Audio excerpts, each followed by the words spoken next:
কেউ যদি জীবনে খুব বেশি সফল হতে চায়, খুব বড় ব্যবসায়ী হতে চায়, খুব বড় আলেম হতে চায়, খুব বড় ডাক্তার হতে চায়, তাহলে আল্লাহ রাসূল যেমন খুব মহান নবী, মাকাম মাহমুদ, অনেক বড় কিতাব কোরআন, শেষ নবীর দায়িত্ব, সর্বশ্রেষ্ঠ নবীর দায়িত্ব, এত মহান জায়গা অর্জন করার জন্য, এত বড় দায়িত্ব অর্জন করার জন্য যেমন আল্লাহ তার রাসূলকে বলেছে আপনাকে রাতের সালাত আদায় করতে হবে, না হলে এই দায়িত্ব, এই সফলতা আপনি অর্জন করতে পারবেন না। ঠিক প্রত্যেক মানুষের ক্ষেত্রেও মানুষ যদি নিজ নিজ জীবনে বড় সফলতা অর্জন করতে চায়, খুব বড় পর্যায়ে পৌঁছতে চায়, তাহলে রাতের সালাতের বিকল্প নাই। রাতের সালাত আপনাকে অনেক দূর এগিয়ে নিয়ে যাবে। এই দিনের মধ্যে কোনো কল্যাণ নাই, সকল কল্যাণ নিহিত আছে সকালে, সকল কল্যাণ, সকল বরকত নিহিত আছে সকালে। আল্লাহ রাসূল বলতেছেন ইন্নাল্লাহা জাআলা লিহাদিহিল উম্মাতাল বারাকাতা ফি বুকুরিহা, আল্লাহ আমার উম্মতের জন্য বরকত রেখেছেন সকালে, আল্লাহ আমার উম্মতের জন্য বরকত রেখেছেন সকালে। ইবনুল কাইয়িম রাহিমাহুল্লাহ বলতেছেন আমরা সালাফে সালিহিনকে দেখেছি লা ইয়ানামুনা বাদা সালাতিল ফজরি, আমরা সালাফে সালিহিনকে দেখেছি তারা ফজরের সালাতের পরে কখনোই ঘুমাতেন না। হাত্তা ফিস সিদ্দাহ ওয়া ফিস সাফার, যদিও তারা কঠিন অবস্থার মধ্যে থাকেন না কেন, কঠিন সফরে থাকেন না কেন, সফরে থাকলেও রাত জেগে কাজ করলেও তাদেরকে আমি ফজরের পরে ঘুমাতে দেখিনি। ইয়ান্তাযিরুনা ইলা তুলুইশ শামস, সালাফে সালিহিনকে দেখেছি যদি তাদেরকে ঘুমাতেই হয় রাত্রি জাগরণের কারণে, রাতে কঠিন ও কঠোর পরিশ্রম করার কারণে, তাহলে তারা সূর্য ওঠা পর্যন্ত অপেক্ষা করতেন। সূর্য উঠে যাওয়ার পর ঘুমাতে যেতেন, সূর্য উঠে যাওয়ার পর ঘুমাতে যেতেন। ফজরের পর থেকে নিয়ে সূর্য ওঠা পর্যন্ত এই সময়ে যতই কষ্ট হোক না কেন, ইবনুল কাইয়িম বলতেছেন আমি সালাফে সালিহিনকে ঘুমাতে দেখিনি। কেন? ইন্নাল আরযাক ওয়াল বারাকাহ তানজিলু মিনাস সামা, মানুষের রুজি রুটি বরকত আল্লাহর পক্ষ থেকে সকালবেলা অবতীর্ণ হয়, আল্লাহর পক্ষ থেকে সকালবেলা অবতীর্ণ হয়। এই জন্য আল্লাহ সুবহানাহু ওয়া তাআলা পবিত্র কোরআনে সকালের যত নাম রেখেছেন, ওয়াল ফাজর, ফাজর শব্দের অর্থ হচ্ছে জাহারা, ফুটে ওঠা, প্রকাশিত হওয়া। আল্লাহ সুবহানাহু ওয়া তাআলা পবিত্র কোরআনে সকালের নাম দিয়েছেন ওয়াস সুবহি ইযা আসফার, সুবহ আরবিতে বলা হয় সাবুহা ওয়াজহুহু, যখন কোনো বাচ্চার চেহারা সুন্দর হয় তখন তাকে বলা হয় সাবুহা ওয়াজহুহু, তার চেহারা আলোকিত হয়ে উঠেছে, সেটার নাম আল্লাহ ফজরের নাম, সকালের নাম দিয়েছেন ওয়াস সুবহ। আল্লাহ ফজরের নাম দিয়েছেন ইদা আসফার, আসফার মানে প্রস্ফুটিত হওয়া, আলোকিত হওয়া। আল্লাহ সকালের নাম দিয়েছেন ওয়ান নাহারি ইদা তাজাল্লা, দিন যখন জ্বলে ওঠে, দিন যখন প্রস্ফুটিত হয়। আল্লাহ সুবহানাহু ওয়া তাআলা সকালের জন্য পবিত্র কোরআনে যত শব্দ ব্যবহার করেছেন সব শব্দ আলোকিত হওয়া, প্রস্ফুটিত হওয়া, জ্বলে ওঠা, প্রজ্বলিত হওয়ার সাথে সম্পৃক্ত। ঠিক একইভাবে আল্লাহ সুবহানাহু ওয়া তাআলা এই পৃথিবীকে পরিচালনা করেন। সুন্নাতুল্লাহি ফি তাদবীরিল আরজ, পৃথিবী পরিচালনায় আল্লাহর মূলনীতি, পৃথিবী পরিচালনায় আল্লাহর মূলনীতি যদি কেউ জানতে চায়, মানুষের এই 50-60 বছরের জীবনে পৃথিবী পরিচালনায় আল্লাহর মূলনীতি জানা সম্ভব নয়। কেউ যদি পৃথিবী পরিচালনায় আল্লাহর মূলনীতি জানতে চায়, তাকে 500, 600, 700 বছর, 1000, 1500 বছরের ইতিহাস পড়ে দেখতে হবে আল্লাহ কিভাবে পৃথিবী পরিচালনা করেন। তবে ফজরের ক্ষেত্রে, সকালের ক্ষেত্রে পৃথিবী পরিচালনায় আল্লাহর মূলনীতি হচ্ছে আল্লাহ সকল সৃষ্টিজীবকে এইভাবে সাজিয়েছেন। সকালবেলা ফুল ফোটে, সকালবেলা সূর্য ওঠার আগে পাখিরা জেগে ওঠে, সকালবেলা সূর্য ওঠে। আল্লাহ পৃথিবী এইভাবে সাজিয়েছেন। আল্লাহ যখন ফেরেশতাদের দায়িত্ব বন্টন করে দিয়েছেন, তখন ফেরেশতাদের দায়িত্ব বন্টনের যে পালা বদল হয় সেটাও ফজরের সময় হয়। এটা হচ্ছে পৃথিবী পরিচালনায় আল্লাহর মূলনীতি।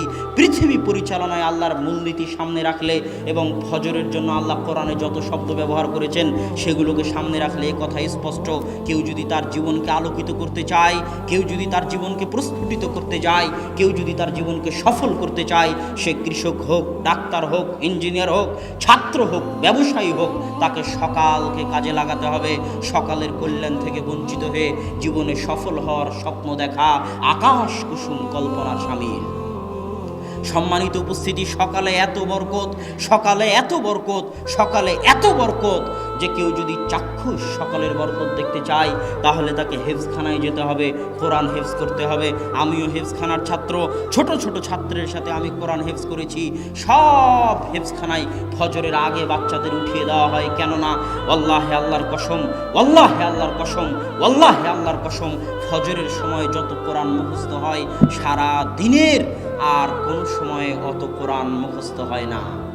ফজরের সময় যত কোরআন মুখস্থ হয় সারা দিনের আর কোনো সময়ে অত কোরআন মুখস্থ হয় না। আজকে হতভাগা মুসলিম জাতির জন্য আল্লাহ ফজরের সালাত দিয়েছে।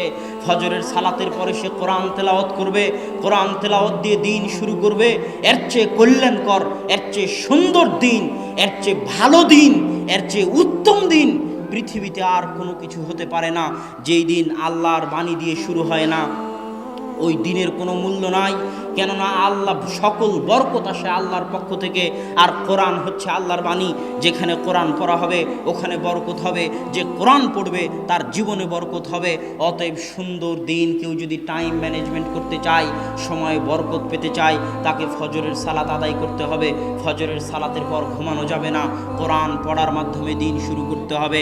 আপনি দোকানদার হন, ব্যবসায়ী হন, কৃষক হন, শ্রমিক হন, ইঞ্জিনিয়ার হন, ডাক্তার হন, আপনার জীবন বরকত দিয়ে ভরে যাবে। এ কথা আমার নয়, আল্লাহ রাসূলের। সাহাবী সাখর আল গামিদি বলতেছে, আমি হাদিস শোনার পর, আল্লাহ রাসূলের এই হাদিস শোনার পর যে সকালে বরকত রয়েছে, আমার ব্যবসায়িক কার্যক্রম আমি সকালে শুরু করতাম ফজরের সালাতের পর কোরআন তেলাওয়াত করার মাধ্যমে। না ঘুমিয়ে আমি আমার ব্যবসায়িক কার্যক্রম শুরু করতাম। অল্প দিনের মধ্যে আমি দেখি আমার ব্যবসায় উত্তরোত্তর উন্নতি আর উন্নতি, উন্নতি আর উন্নতি। আমার ব্যবসায় আমি কোনো লস এবং লোকসান খুঁজে পাইনি। আর এখনকার যুগে ইহুদি খ্রিস্টানদের উদাহরণ না দিলে মুসলমানদের মন শান্ত হয় না। এই জন্যই তো মুসলমানেরা কোরআন পড়ার পরও বিজ্ঞানের সাথে মিলাতে চায়। আর আমি কোরআনকে বিজ্ঞানের সাথে মিলানোর খুব বিরোধী। ওই যে যখন আবু বকর রাদিয়াল্লাহু তাআলা আনহু মেরাজে বিশ্বাস করেছিল, তখন আবু বকর কি মেরাজকে বিজ্ঞানের সাথে মিলিয়েছিলেন? কথা বলেন, বিজ্ঞানের সাথে মিলিয়েছিলেন? আবু বকর বলেছিলেন, যদি মুহাম্মদ বলে থাকে মেরাজে গেছেন সাল্লাল্লাহু আলাইহি ওয়াসাল্লাম, সামি'না ওয়া আমান্না, আমি আবু বকর সাথে সাথে ঈমান আনলাম। কেননা মুহাম্মদ মিথ্যা বলতে পারে না। এর নাম কোরআন এবং হাদিস। কোরআন এবং হাদিসে যা আছে সেটাই সত্য। বিজ্ঞান মিথ্যা হয়ে যেতে পারে। কোরআন এবং হাদিসের যদি আজ বিজ্ঞান বিরোধিতা করে তাহলে সেটা মিথ্যা। 10 দিন 15 দিন পরে হয়তো বিজ্ঞান কোরআন এবং হাদিসের পক্ষে কথা বলবে। তবুও যেহেতু মানুষের মন টানে না, সেহেতু আমি বলতেছি, একজন খ্রিস্টান লেখক একটা বই লিখেছে, মিরাকেল মর্নিং, সকালের জাদু।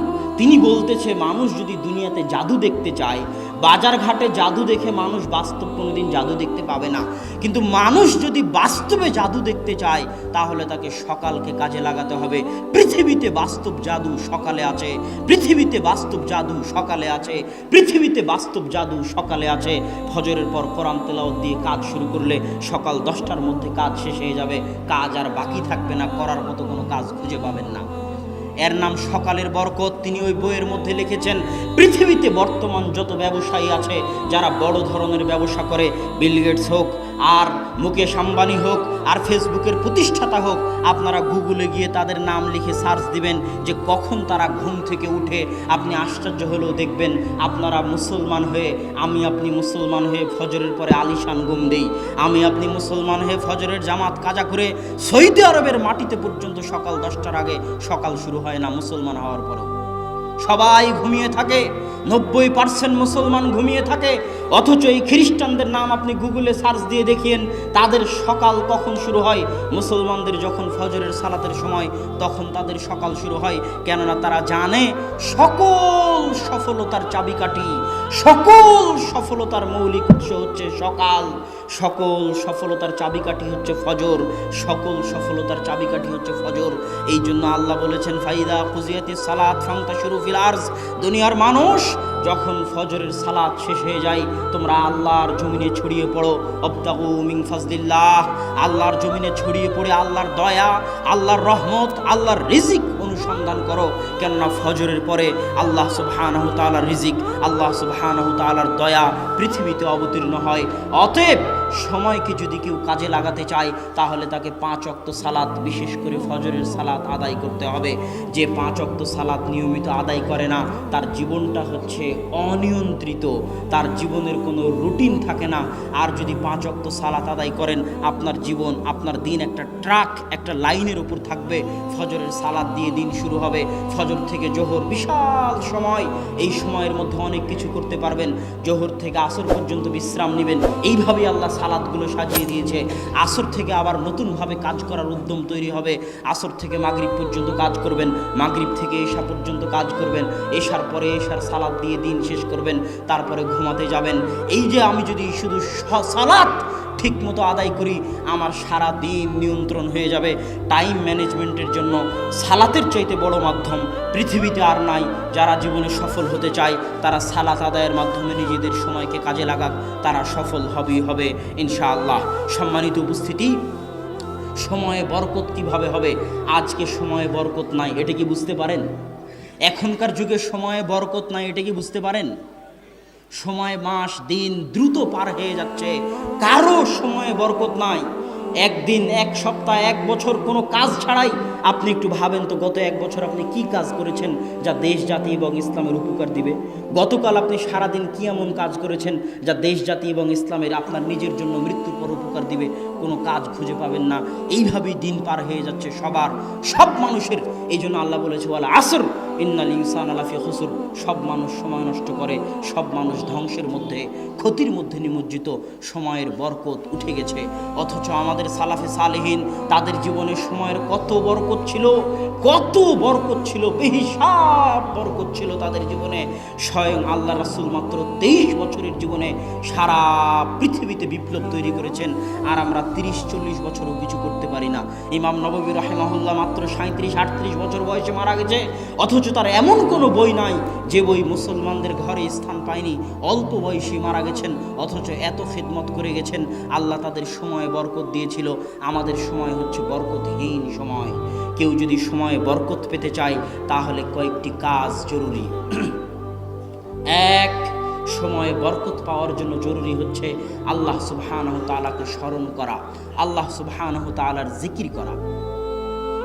আল্লাহ সুবহানাহু তাআলার স্মরণ করা এত বড় ইবাদত, এত বড় ইবাদত, এত বড় ইবাদত যে আল্লাহ সুবহানাহু তাআলা বলছেন, ইউনুস যদি মাছের পেটে আমাকে স্মরণ না করত তাহলে আমি ইউনুসকে কিয়ামত পর্যন্ত মাছের পেটে রেখে দিতাম। আল্লাহকে স্মরণ করা এত বড় ইবাদত, আল্লাহকে স্মরণ করা এত বড় ইবাদত। আল্লাহ বলছেন, ফাযকুরুনি আযকুরুকুম। দুনিয়ার মানুষ পৃথিবীর যেখানেই থাকো না কেন, আফ্রিকার জঙ্গলে থাকো আর আটলান্টিক মহাসাগরের অতল গহ্বরে থাকো, যেখান থেকে আমাকে স্মরণ করো না কেন, আমি আল্লাহ এই মহাপরাক্রমশালী সত্তা হওয়ার পরেও, সারা পৃথিবীর মালিক হওয়ার পরেও যেখান থেকে আমাকে স্মরণ করবে, আমি আল্লাহ সেখানেই, সেই অবস্থাতেই তোমাকেও স্মরণ করব। আল্লাহু আকবার, আল্লাহু আকবার। আল্লাহ সুবহানাহু তাআলার এই কথার মূল্য দেওয়ার মতো, আল্লাহ সুবহানাহু তাআলার এই কথার মূল্য দেওয়ার মতো যোগ্যতা আমাদের নাই। আমরা যদি সময়ে বরকত পেতে চাই, আল্লাহকে স্মরণ করতে হবে।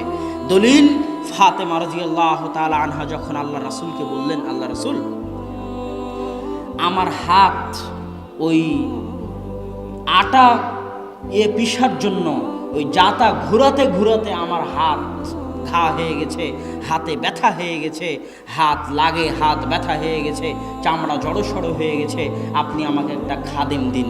তখন রাসূল সাল্লাল্লাহু আলাইহি ওয়াসাল্লাম বলেন, আলা আদুল্লুকুমা মা হুয়া, আমি কি তোমাদেরকে ওই জিনিসের দিকে ডাক দিব না, ওই জিনিসের কথা তোমাদের বলে দিব না যেটা একটা খাদেম দেওয়ার চাইতে তোমাদের জন্য বেশি কল্যাণ করা হবে। ফাতেমা রাদিয়াল্লাহু তাআলা আনহা চাইলেন খাদেম, আর আল্লাহর রাসূল বলতেছেন খাদেমের দরকার নাই, একটা জিনিস বলে দিচ্ছে, ওটার উপর যদি আমল করো খাদেমের চাইতে বেশি উপকার পাবা। কি? 33 বার সুবহানাল্লাহ বলবা, 33 বার আল্লাহু আকবার বলবা, 33 বার আলহামদুলিল্লাহ বলবা, খাদেমের চাইতে বেশি উপকার পাবা। মানুষ এই হাদিস শোনার পরে মনে করে এটা শুধু আধ্যাত্মিক ব্যাপার, এটার সাথে দুনিয়ার কোনো সম্পর্ক নাই, অথচ এটা অবাস্তব। আল্লাহ রাসূলের কাছে চাওয়া হচ্ছে খাদেম, কাজের লোক চাওয়া হচ্ছে, আর আল্লাহ রাসূল শিখিয়ে দিচ্ছেন কি? কথা বলেন না কেন? আল্লাহ রাসূল কি শিখিয়ে দিচ্ছে? জিকির শিখিয়ে দিচ্ছে। এটা অবাস্তব কিছু নয়, এটা বাস্তব। যে যদি ফাতেমা জিকির করে তাহলে ফাতেমা তার অভ্যন্তরে এমন শক্তির অনুভব করবে, তার সময়ে এমন বরকত পাবে, তার শরীরে এমন শক্তির অনুভব করবে যে খাদেমের আর প্রয়োজন হবে না, খাদেমের চাইতেও বেশি সে কাজ করতে পারবে শুধু জিকিরের মাধ্যমে। আল্লাহু আকবার। অথচ মানুষ এই হাদিসটা সঠিকভাবে বুঝতে চায় না। এই জন্য ইবনে তাইমিয়া রাহিমাহুল্লাহ, ইবনুল কাইয়িম বলতেছেন, ইবনে তাইমিয়া রাহিমাহুল্লাহ ফজরের পর থেকে নিয়ে 8টা 9টা 10টা পর্যন্ত আল্লাহ সুবহানাহু ওয়া তাআলার জিকির করতেন একা একা। তো একদিন অনেক দেরি হয়ে গেছে, তখন ইবনুল কাইয়িম বললেন, আপনি সকালের নাস্তা করবেন না? তখন ইবনে তাইমিয়া বললেন, এটাই ছিল আমার সকালের নাস্তা। আমি ফজরের পর থেকে যদি এই 2-3 ঘন্টা আল্লাহ সুবহানাহু ওয়া তাআলাকে স্মরণ না করতাম তাহলে আমার পেট, আমার অন্তর, আমার আত্মা ভর্তি হতো না, আমি সারাদিনে কিছু শান্তি মতো করতে পেতাম না। মানুষের যেমন পেটের খাবার লাগে, মানুষের তেমন আত্মার খাবার লাগে, কিন্তু মানুষ বুঝে না। আমি যখন বক্তব্যে এই কথাটা বলি তখন মানুষ আশ্চর্য হয় যে তাহাজ্জুদের সালাত আবার সফলতার মাধ্যম। জি, তাহাজ্জুদের সালাত সফলতার মাধ্যম। দলিল আল্লাহ সুবহানাহু ওয়া তাআলা কোরআনে বলছে, ইয়া আইয়ুহাল মুযাম্মিল কুমিল লাইলা ইল্লা কালিলা নিসফাহু আও ইনকুস মিনহু কালিলা আও জিদ আলাইহি ওয়া রাত্তিল কুরআনা তারতিলা ইন্না সানুলকি আলাইকা কাওলান সাকিলা। হে চাদর যে মুড়িয়ে আছো, উঠো, রাত্রে সালাত আদায় করো, অল্প হলেও করো, অতি কম পরিমাণ হলেও তুমি রাত্রে সালাত আদায় করো। কেন কেন রাত্রে সালাত আদায় করতে হবে? ইন্না সানুলকি আলাইকা কাওলান সাকিলা, আমি অচিরেই তোমার উপর এত কঠিন, এত ভয়াবহ, এত গুরুত্বপূর্ণ দায়িত্ব দিতে যাচ্ছি, যে কঠিন গুরুত্বপূর্ণ দায়িত্ব তুমি পালন করতে পারবে না যদি না তুমি রাত্রে সালাত আদায় করো। আর এক আয়াতে আল্লাহ সুবহানাহু ওয়া তাআলা বলছে, ওমিনাল লাইলি ফাতাহাজ্জাত বিহি নাফিলাতাল লাক আসা আইয়াবআসাকা রাব্বুকা মাকামান মাহমুদা। রাত্রে তাহাজ্জুদের সালাত আদায় করুন, কেননা আপনার প্রতিপালক আপনাকে অনেক উঁচু মর্যাদা দিতে চান, আর ওই উঁচু মর্যাদা পেতে চাইলে রাত্রে সালাত আদায় করতে হবে। এই দুটো আয়াত দিয়ে আমি আপনাকে বলতে চাচ্ছি, কেউ যদি জীবনে খুব বেশি সফল হতে চায়, খুব বড় ব্যবসায়ী হতে চায়, খুব বড় আলেম হতে চায়, খুব বড় ডাক্তার হতে চায়, তাহলে আল্লাহ রাসূল যেমন খুব মহান নবী, মাকাম মাহমুদ, অনেক বড় কিতাব কোরআন, শেষ নবীর দায়িত্ব, সর্বশ্রেষ্ঠ নবীর দায়িত্ব, এত মহান জায়গা অর্জন করার জন্য, এত বড় দায়িত্ব অর্জন করার জন্য যেমন আল্লাহ তার রাসূলকে বলেছে আপনাকে রাতের সালাত আদায় করতে হবে, না হলে এই দায়িত্ব, এই সফলতা আপনি অর্জন করতে পারবেন না। ঠিক প্রত্যেক মানুষের ক্ষেত্রেও মানুষ যদি নিজ নিজ জীবনে বড় সফলতা অর্জন করতে চায়, খুব বড় পর্যায়ে পৌঁছতে চায়, তাহলে রাতের সালাতের বিকল্প নাই। রাতের সালাত আপনাকে অনেক দূর এগিয়ে নিয়ে যাবে। আপনার ব্যক্তিগত, আপনার পারিবারিক, সামাজিক, রাষ্ট্রীয় সকল ক্ষেত্রে রাতের সালাত আপনাকে মহান সফলতা দিবে, এত কোনো সন্দেহ নাই। অতএব রাতের সালাত আদায় করতে হবে। আল্লাহ সুবহানাহু ওয়া তাআলা আমাদেরকে রাতের সালাত আদায়ের তৌফিক দান করুক, আল্লাহুম্মা আমিন। সম্মানিত উপস্থিতি, রাতের সালাতের অনেক ফজিলত আছে, যেটা আপনারা আব্বুর বক্তব্যে অনেক সময় শুনতে পাবেন যে রাতের সালাতের আরও কত ফজিলত আছে। আমি শুধু সফলতার সাথে সংশ্লিষ্ট ততটুকু বললাম। বক্তব্যের শেষে চলে এসেছি। সফলতাকে ধরে রাখার জন্য 2 থেকে 3টে জিনিস খুব জরুরি। সফল আপনি সময় কাজে লাগালেন, সময়ে বরকত হলো, রাতে সালাত আদায় করলেন, সফল হচ্ছেন, কিন্তু এই সফলতাকে ধরে রাখতে হলে কয়েকটা জিনিস লাগবে। 1 দোয়া, 2 সবর, 3 বদ নজর, মানুষের হিংসা থেকে হেফাজত। আমি শেষটা দিয়ে শুরু করি। এই যে আব্বু বক্তব্যের আগে বলল, আমরা বাসায় অনেক সময় আলোচনা করি, আব্বুকে এভাবে বলতে নিষেধ করি, কেননা এমনিতেই আমাদের উপর মানুষের বদনজর এবং হিংসার অভাব নাই। তারপরেও যখন আব্বু এভাবে বলে, তখন কতজনের অন্তরে যে কত কি হয়, কতজনের অন্তর থেকে যে বদনজর এবং হিংসা বের হয়, তা আল্লাহ সুবহানাহু ওয়া তাআলা জানে। আর আল্লাহর রাসূল বলেছে, তাকদীরকে যদি কোনো কিছু পরাজিত করতে পারতো তাহলে মানুষের বদনজর পরাজিত করতে পারতো। বদনজর অনেক ভয়াবহ জিনিস, বদনজর অনেক ভয়াবহ জিনিস। জীবিত মানুষকে কবরে ফেলে দিতে পারে বদনজর, আল্লাহর রাসূল বলেছেন। জীবিত মানুষকে মৃত বানিয়ে দিতে পারে বদনজর, আল্লাহর রাসূল বলেছেন। বদনজর অনেক ভয়াবহ জিনিস। আপনি যখনই সফল হবেন তখনই মানুষের হিংসা, মানুষের বদনজরের শিকার হবেন। ইমাম বুখারী বলছে, যখন তুমি আলেম হয়ে যাবে তখন তুমি অন্য আলেমের হিংসার শিকার হবে। ইমাম বুখারীর কথা, যখন তুমি আলেম হয়ে যাবে তখন অন্য আলেমের হিংসার শিকার হবে। হিংসা এবং বদনজর ভয়াবহ জিনিস, এটা থেকে বাঁচার চেষ্টা করতে হবে। সকাল এবং সন্ধ্যের দোয়াগুলো মুখস্থ করে নাস ফালাক ইখলাস পড়ার মাধ্যমে, নিজেকে ফু দেওয়ার মাধ্যমে বিসমিল্লাহি লা ইয়াযুররু মা ইসমিহি শাইউন ফিল আরদি ওয়ালা ফিস সামা ওয়া হুয়াস সামিউল বাসীর, এটা 3 বার পড়ার মাধ্যমে আউযু বিকালিমাতিল্লাহি তাম্মাহ মিন কুল্লি শাইতানিন ওয়া হাম্মাহ ওয়া মিন কুল্লি আইনিন লাম্মাহ, এই দোয়া পড়ার মাধ্যমে, এগুলোর মাধ্যমে নিজেকে বদনজর থেকে হেফাজত করার চেষ্টা করতে হবে। ছোট ছোট বাচ্চাকে ফু দিতে হবে এই দোয়াগুলো পড়ে, যেন তারা মানুষের বদনজর থেকে হেফাজতে থাকে। আপনি নিজেও যদি প্রশংসা করেন আপনার ছেলের, আপনি নিজেও যদি প্রশংসা করেন আপনার বউয়ের, তাহলে মাশাআল্লাহ বলবেন, বারাকাল্লাহ বলবেন। সৌদি আরবে যদি কোনো সৌদি ছেলের প্রশংসা করেন আর যদি বারাকাল্লাহ মাশাআল্লাহ না বলেন, তাহলে আপনার হাত পা ধরে মাশাআল্লাহ বারাকাল্লাহ বলিয়ে নিবে।